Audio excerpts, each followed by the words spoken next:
sumasalungat sa globalisasyon. Terorista ba tayo? Tayo ay makapilipino. Tayo ay makamahirap. Kaya tayo ay sumasalungat sa mga patakaran ng Estados Unidos na lalo lamang nagpapahirap sa ating bayan.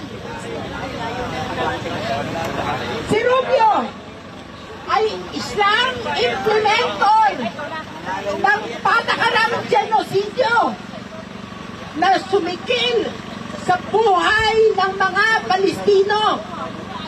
Alam niyo ba na daang libo na ang naging biktima at namatay sa mga patakarang panggigyera ng Estados Unidos, ang proxy war sa Ukraine, ang war of occupation doon sa Gaza, at kung saan nandoon ang mga Palestino, ang gyera sa Iran, ang gyera sa Syria, ang gyera sa Yemen, lahat yan.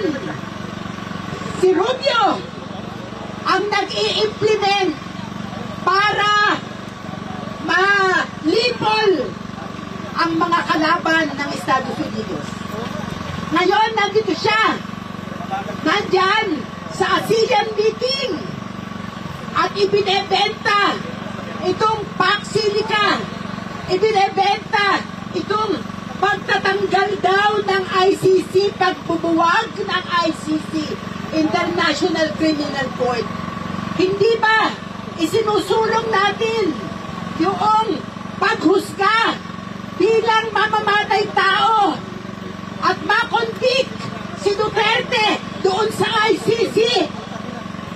Kaya hindi natin kakampi pagdating sa ating paniningil sa mga krimen laban sa humanidad ni Duterte, itong Estados Unidos at itong si Rubio.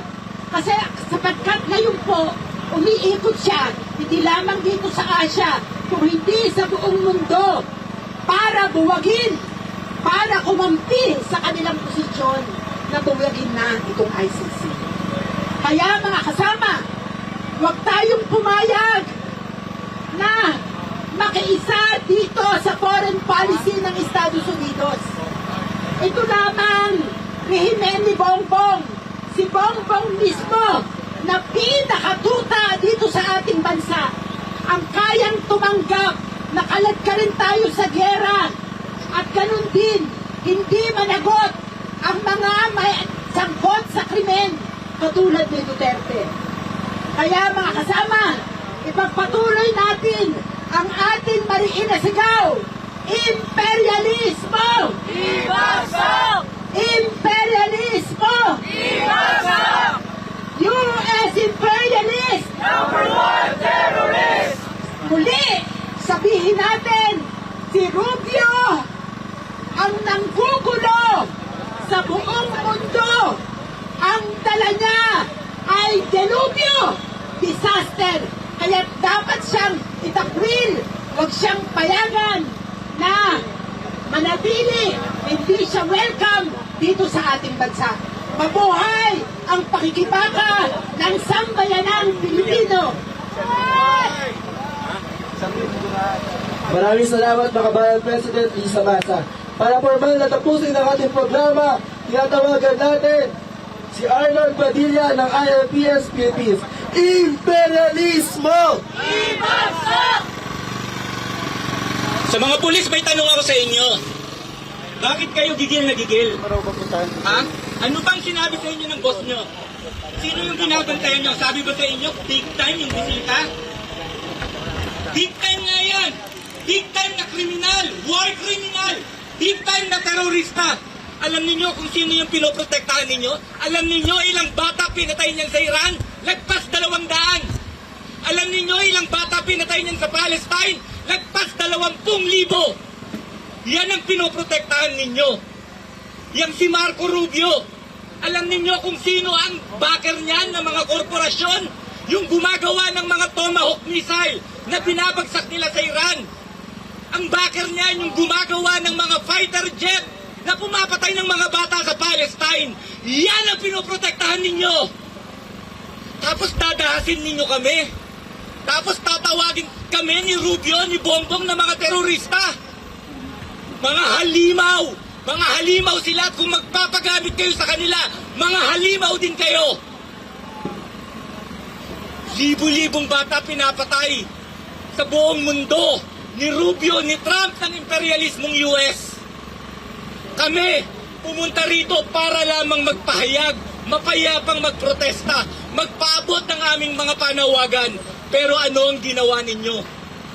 Ngayon magtataka kayo, bakit hindi na lang sa lansangan ng mamamayan para lumaban? Magtataka kayo, bakit may nag-aarmas? Kung dinadahas ninyo ang taong bayan ng ganito, simpleng protesta, huwag kayong magtaka kung may magtitikmang bayan. At ito ang sinasabi namin sa inyo.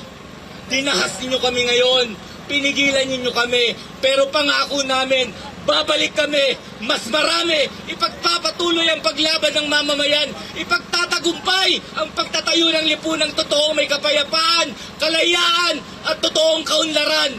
Patuloy ang aming pakikibaka laban sa imperialismo. Imperialismo, ibagsak! Imperialismo, ibagsak! Imperialismo, ibagsak! Mabuhay ang ating pakikibaka! Mabuhay tayo mga kasama! Organize dispersal.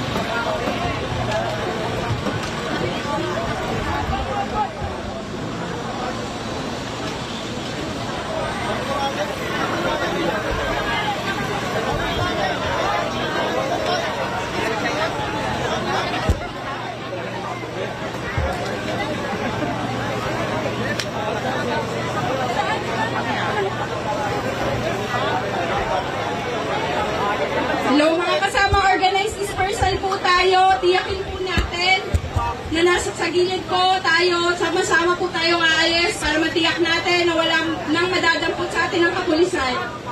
Tuloy-tuloy din po ang panawagan natin na palayain ng mga kasama nating dinampot at sinaktan ng mga kapulisan.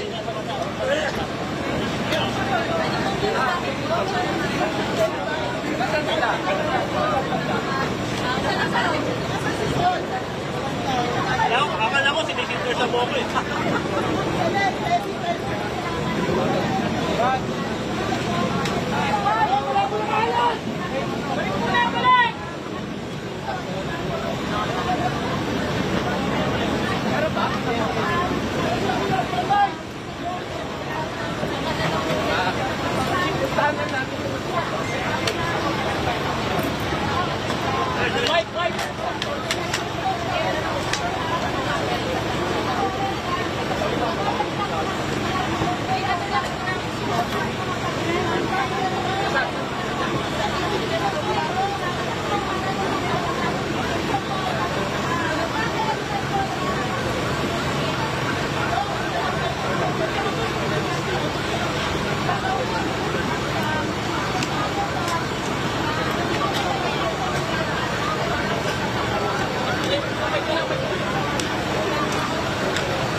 Kasi dyan, ito mo, pabali ako ng tumbalit. Nadaganan siya.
I-monitor mo nga yun.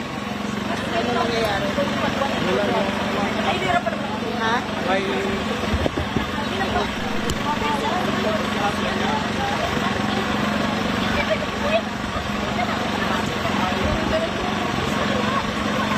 Dai!